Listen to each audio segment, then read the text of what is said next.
Okay, thank you for coming back and looking at the next explanation for the next question. And one of my favorite questions on this GMAT assessment test.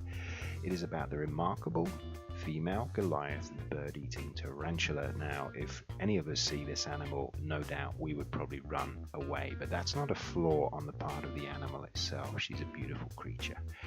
In a flaw questioning, critical reasoning, it's all about what the author is trying to persuade you, but how the author is trying to persuade you as well. So not just the content, but the method. So again, a question that asks you to find a flaw in a critical reasoning argument is not quite the same as a classic weaken the conclusion question. All our students find that out pretty quickly. Your job in this one is to look inside the argument, as I said, and attack its reasoning, and be aggressive in how you attack reasoning and critical reasoning. You're not supposed to be passive, okay? Now, in this particular argument, the bad reasoning is statistical. You can see numbers everywhere in this argument, so that's a big clue.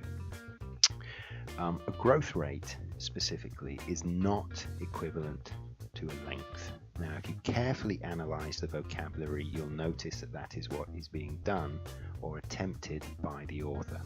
Therefore, a conclusion cannot be drawn from a statistic in this way. So that's what is the problem with this argument, and D highlights that very clearly. Maybe take a screenshot, pause, have a look at that again, but anyway, let's quickly go through the other answers. A, an additional statistic such as an exception does not highlight the flaw of a faulty statistical reasoning.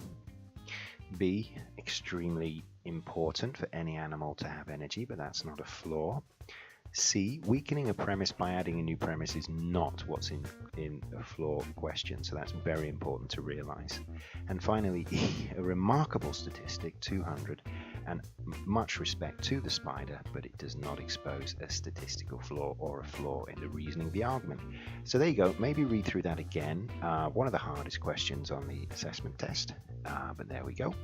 We'll be moving on to the next question in the next video. If you've got any questions regarding our services, please click the link below. Thank you.